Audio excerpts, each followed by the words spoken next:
एखाद्या शिल्पकाराने एखादी मूर्ती कष्ट घेऊन घडवावी तसे गोपाळरावांनी आनंदीला घडविले होते.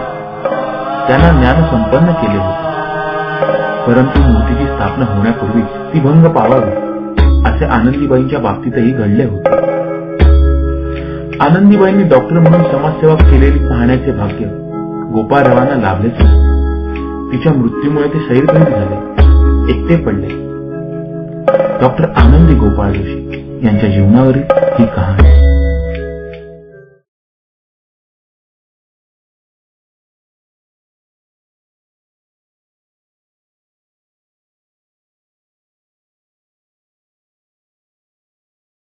काय ग, काय झालं?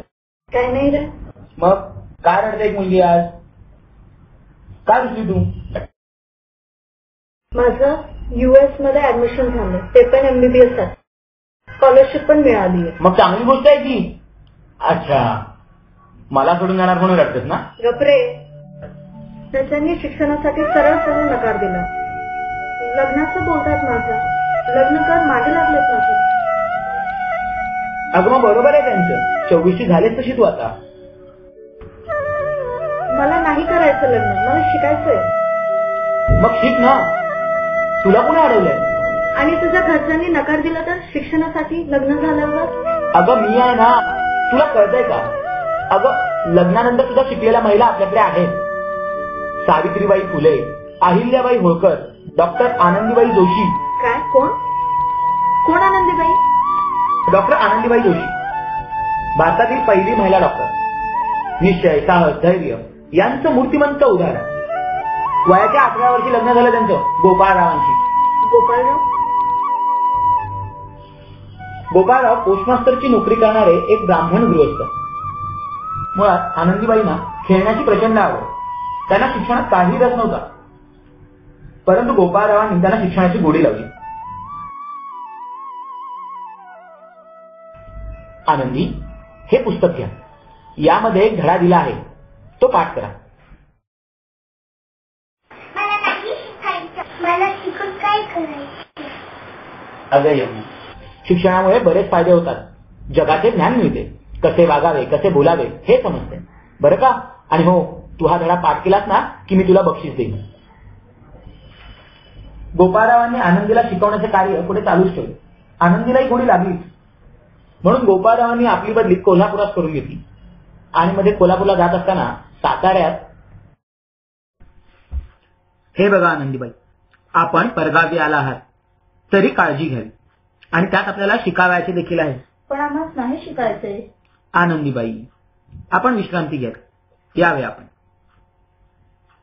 गोपाळराव. आलो आलो माधवराव.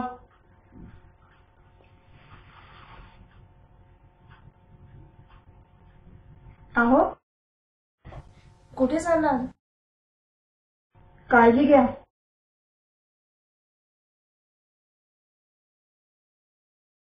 आपल्या मित्रासोबत गोपाळरावचे गेले ते दुसऱ्या दिवशी घरी आले. तोपर्यंत आनंदीबाई त्या अनोळखी ठिकाणी एकट्याच होत्या. गोपाळरावांची वाट त्यांनी पुष्कळ पाहिली, पण ते काही येत नाहीत असे जेव्हा समजले तेव्हा आनंदीबाईंनी आपले डोळे रडून रडून सुजवून घेतले.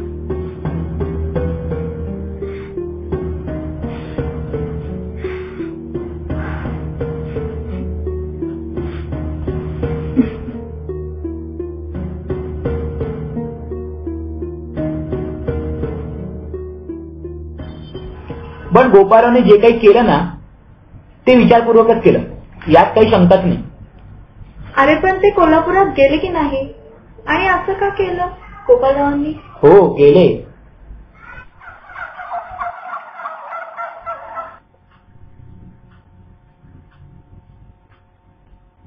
नमस्ते बाई. नमस्कार.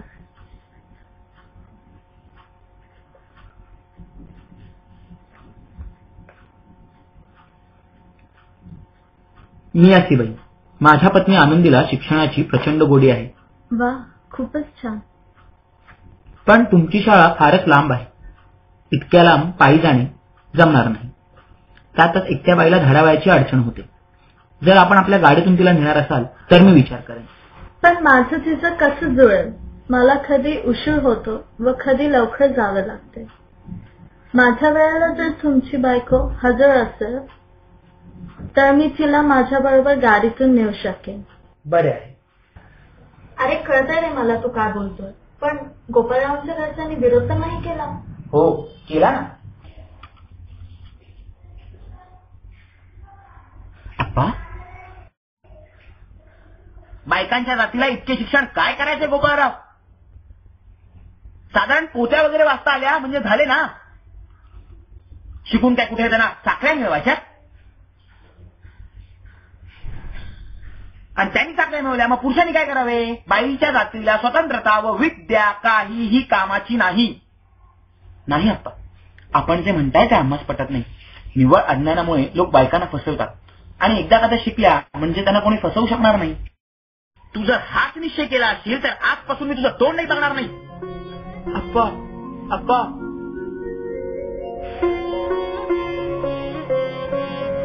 गोपाळरावांचे तोंड न बघताच विनायकराव स्वर्गवासी झाले आणि त्यात आनंदीबाई आणि गोपाळराव यांनी आपली मुली गमावली. आनंदी, आनंदी, काय झाले आपणास? आपलं बाळ वैद्यकीय सुविधांमुळे जे आपल्यावर बेतले ते इतरांवर बेतू नये. आनंदीने डॉक्टर व्हावे, त्यासाठी त्यांनी अमेरिकेत जावे. पुढे गोपाळराव आनंदीला अमेरिकेत पाठवण्याच्या तयारीला लागले.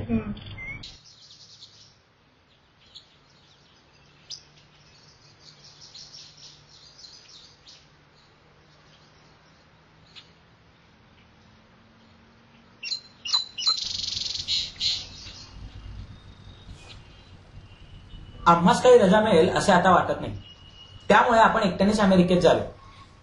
आम्ही एकट्यानेच अमेरिकेत जावे? छे हो. आनंदीबाई,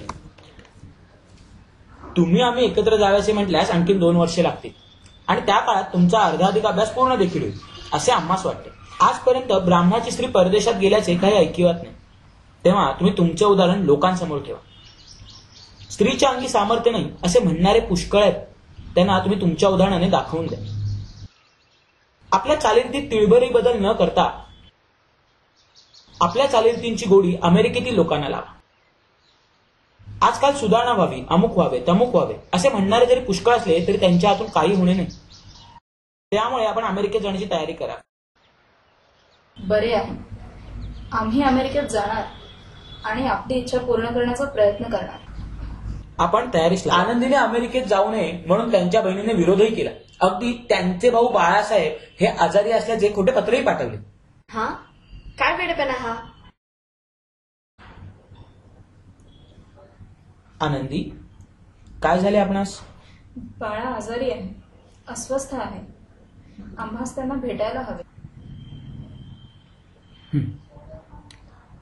आपणास जावायचे असेल तर आपण खुशाल जा, त्याबद्दल माझी मुळीच अडकाठी नाही. परंतु पत्रात लिहिलेला व्यवहार खरंच आहे की काय याचा अमळ संशय वाटत आहे आम्हास. शिवाय परमेश्वराच्या मनात जर काही विपरीत करण्याचे असेलच तर तुमच्या जाण्याने तशी गोष्ट होणार नाही असेही नाही. तुम्ही अमेरिकेत जाऊ नये म्हणून ही लोक तोंड काढून बोलीत आहेत असे आम्हास वाटते. इकडे गेला तर अमेरिकेत जाण्याची वेळ निघून जाईल. आपले खरे आहे, आम्ही नाही जाणार कलकत्त्याला. आम्ही अमेरिकेत जाऊ. बर, आपली तयारी कुठपर्यंत आली?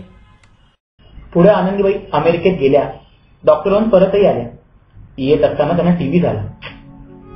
शेवटच्या काळात गोपाळरावांनी त्यांची खूप सेवा केली. शेवटच्या काळात म्हणजे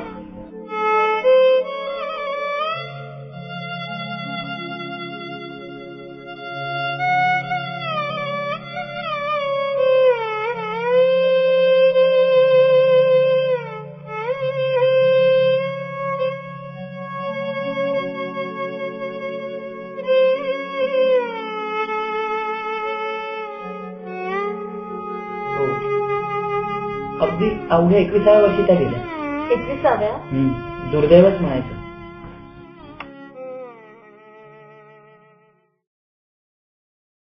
आनंदी, ए आनंदी, आनंदी, आनंदी. अहो, आज आम्हाला सोडून गेलात. आमच्यावर जणू आभाळच कोसळले. सौंदर्य, मोहकता, क्षमा, धैर्य यांचं प्रतीक असणाऱ्या डॉक्टर आनंदीबाई आम्हाला सोडून गेल्या.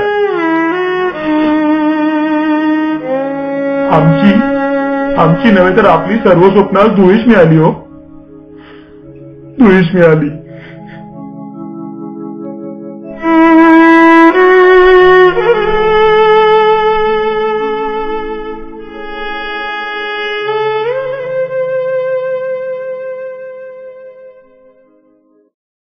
खरंच धन्य होते आनंदीबाई.